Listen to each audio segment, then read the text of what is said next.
Good morning students, welcome all of you in this English core class. Today I will introduce a new chapter, that's a poem, A Photograph, written by Shirley Tolson. So in this class I will introduce yourself with the author, poet here, about the text and also a summary. So after that the summary, that explanation part of the text, that also to be discussed.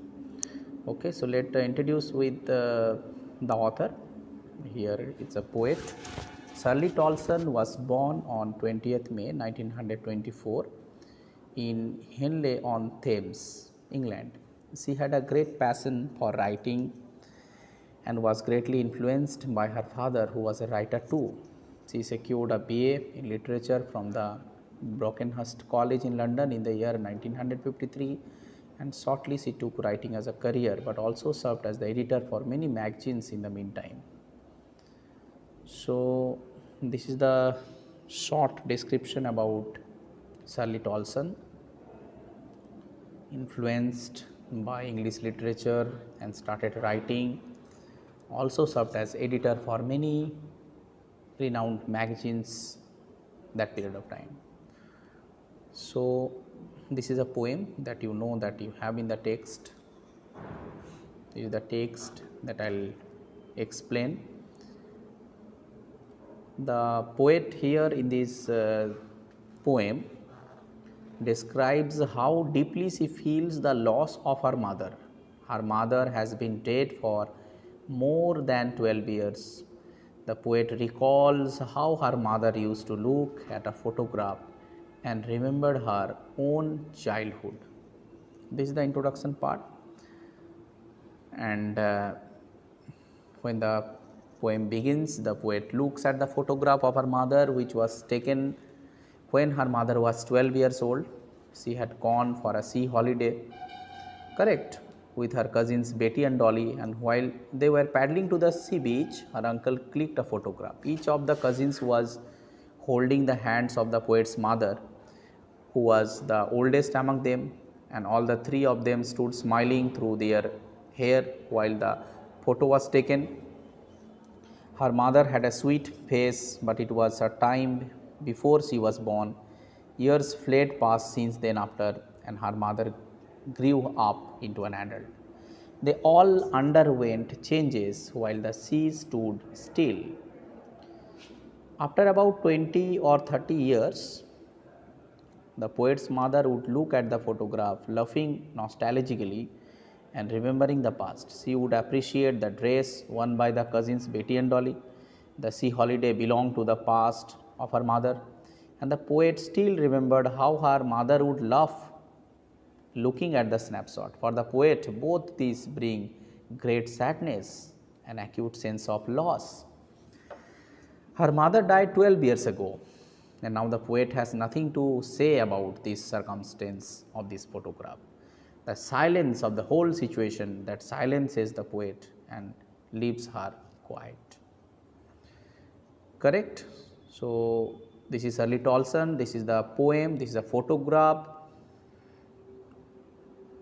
The deep bonding between a daughter and a mother, correct, and how her mother had evolved through the passage of time, and how the narrator and the poet had lost her mother. That pangs of separation is also a pivotal point of this poem. So let's introduce the poem, let's explain the poem. So first few lines, let's see what is given here.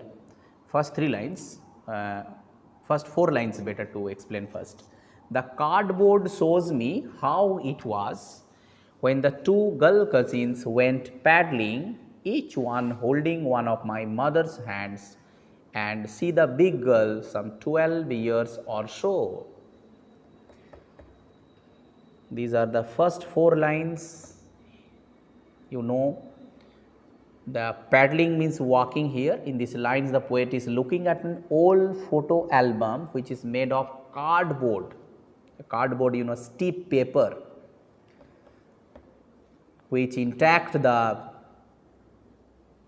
photograph, any photograph. In the picture, there are the three girls who are walking on the beach holding each other's hands, and the girl in the middle is the tallest and oldest. The other two girls on the each side are younger than her. The girl in the middle is the poet's mother. She is around 12 years old when the picture was taken. Okay, so let's check once and then we'll move forward to the line 5 to 9. All three stood still to smile through their hair. Okay, all three stood still to smile through their hair. At the uncle with the camera, sweet face, my mother's. That was before I was born, and the sea, which appears to have changed less, washed their terribly transient feet. So all through stood still to smile through their hair. And the uncle with the camera. What is that? The word transient means? Transient means short term, temporary. In the above lines, the poet describes how the photograph was taken. Her mother's uncle took the photograph and told them to stop and pause. All three of them left their wet hair open and smiled at the camera. The poet's attention is drawn towards his mother's face, which is described as a sweet face. The photograph was taken, correct, before the poet was born. The poet calls their feet terribly transient, as they were so young by then and now they have grown older. On the other hand, the sea which touched their feet has changed less. So, these are the lines which is contrasting between one side the human being's life, which is temporary, short lived, transient, another side nature is perennial, permanent, and this is very noteworthy. Okay. So, this description is given here through these lines, how that sea has appeared, changed less, another side human beings, fleeting nature. Next line 10 to 13, some 20-30 years later, correct, she would laugh at the snapshot. See Betty and Dolly, she would say that, look how they dressed for the beach and the sea holiday. So, after 20-30 years later, she would laugh at the photograph. She would tell me, look at her cousins Betty and Dolly, and how their parents would dress all three of them for the beach. Correct. They would have planned to take a photograph beforehand. So, if we will talk about here snapshot, what is mean? What does it mean? What is meant for? It is a photograph. Correct. So, let us move towards the other lines. So, lines 14-15 was her past, mine is her laughter, both wry with the labor is of loss. Very, very important. Wry means ironically mocking here, wry, destroy something, both wry with. So, the poet recalls the sea holiday was her mother's favorite moment, favorite pastime from the past, when they had been enjoying on the sea beach. So, they were very happy, all three girl cousins were very extremely happy. Picture was being taken, they were happy, and while the poet's favorite moment was the past, was her mother's laughter. So, mother's laughter was a past for the poet and favorite moment for the poet's mother. Both the women would think about the past memories which they can't live again. Possible, it is not possible, once gone, never possible to catch it up. They tried their best to adjust to what they have lost. Both are trying their best. Both are now in a what? In a destruction's rye, and whatever the effort had been put, the labor had been given, all what is lost now. Correct. So, this is an oxymoronic frame is given here, oxymoronic, labored and ease, one side hard labor, another side comfort. rest, next lines, next few lines, concluding lines are there. Now, she has been dead nearly as many years as the girl lived, correct? And of this circumstance, there is nothing to say at all. It silences. Silences, you know, that a complete absence of sound. So, in the above lines, the poet says that her mother died 12 years ago. The same age her mother was in photograph. Whenever the poet thinks of her mother's death, she can't explain what effects she has of her mother's death, and death has silenced her mother, which has also left her speechless. So, the last few lines are very important in terms of how the poem unfolds. Losing her mother, she was emotional all the time, thinking about mother's death, and she couldn't explain what was its effect that she had to carry forward. Death had silenced her mother, and that has left a permanent feeling of love. So, the poet was speechless, and this is the atmosphere, the silence which has silenced everything. If we talk about literary devices, poetic devices, figure of speeches, let us see from first that here is alliteration also given. You know the what is the alliteration? The repetition of consonant sound at the beginning of two or more consecutive words, and the instances of the alliteration in the poem are as follows.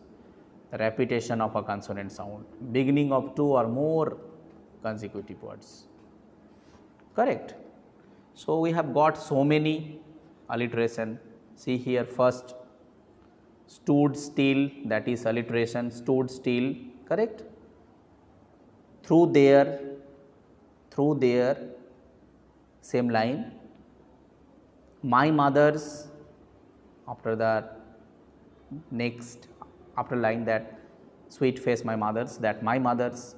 Next we have the terribly transient, correct, terribly transient, and then after that silence, that silences. So, all these first let us check the sound image, that is repetitive consonant sound at the beginning of two or more consecutive words, correct. Next we have the another figure of speech, and that is oxymoron. What is oxymoron? It is a term which contradicts itself. Oxymoron, which one? Labored is. So, labor, hard work, is, comfort, labored is. Next we have epithet, is a phrase expressing a quality of a person or something that is terribly transient. Epithet, that is also a phrase that expressing quality of a person or something that is terribly transient. This is an epithet. This is also a figure of speech, correct. Next, these are the major figure of speeches. So, it is all about lots of alliterative terms, figure of speeches are used. Oxymoron, that is new for ourselves. Epithet, terribly transient, that is also given, okay. So, this is all about the poem, that a photograph. So, what is the theme? If I will talk about one side, that two different phases of life, correct. One, that the poet's mother was happy, the poet recapitulates those happy moments, the fleeting moments. Now, sitting at the house, home, and seeing at the photograph all these images, the pictures which come and flash in her mind. When the poet's mother was on the sea beach, they had been enjoying and their photograph was being taken by the uncle. This was a different phase of life, and if we will talk about another phase of life at the concluding part of the poem, that is what? That we know that the contrasting picture when the poet's mother was not there, she died, and the poet was speechless, she was emotional, she couldn't talk, and that atmosphere, that silence has made the atmosphere most intense, silenced. So, through this note of the alliteration, the silent silences, it is revealed that how close Shirley Tolson was towards her mother. Correct? And that pain, that suffering, that still continues in her, because when the poem begins, we get to know that it was a very happy moment, it was a very joyful moment. The poet's mother was enjoying along with the three girl cousins, Betty and Dolly, okay, two girl cousins along with her mother. So, that happiness, that enjoyment suddenly transformed into a deathly situation, a situation, a circumstance which is more painful, pathetic, which is definitely draws the attractions towards this poem.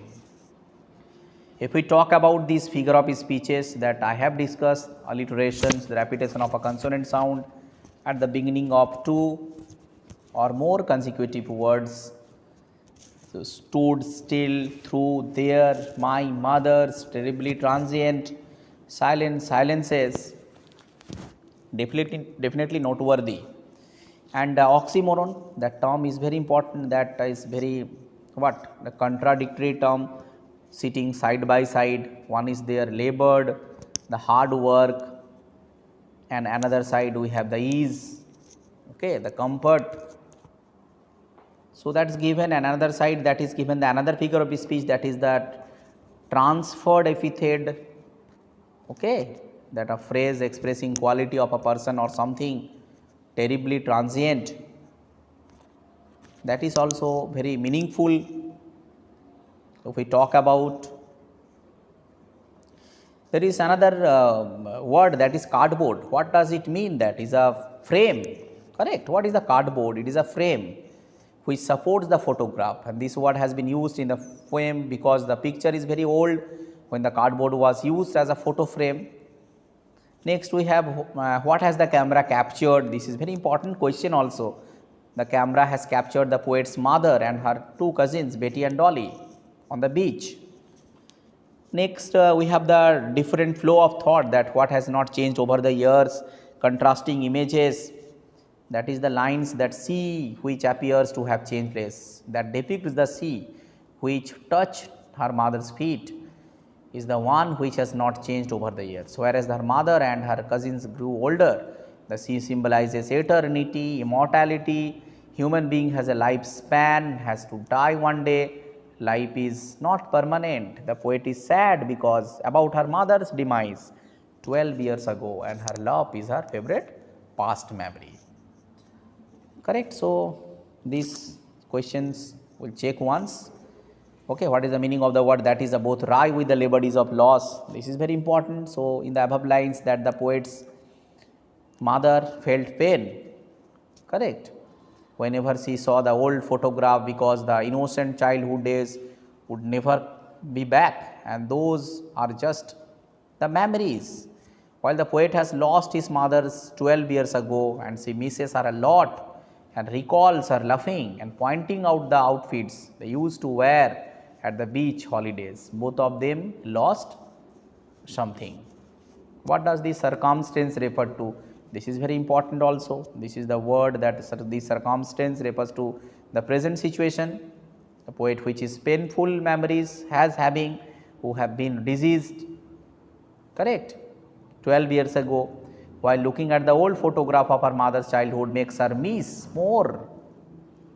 She remembers her laughing and how the photograph was her favorite past memory. There is another question that I would like to discuss. The three different stanzas depict three different phases. So, first stanza depicts her mother's childhood days when she was 12 years old. It talks about a photograph of her two cousins Betty and Dolly. Second stanza, the poet talks about her childhood days when her mother used to look at the photograph, recalls everything mentioned in the first stanza. Okay. And the third stanza shares her mother's, that is dead, who is dead, sorry, as many years ago was her age in the photograph, that is as many years ago as was her age in the photograph, and she died 12 years ago. The poet is recalling her mother's old memories while looking at the photograph.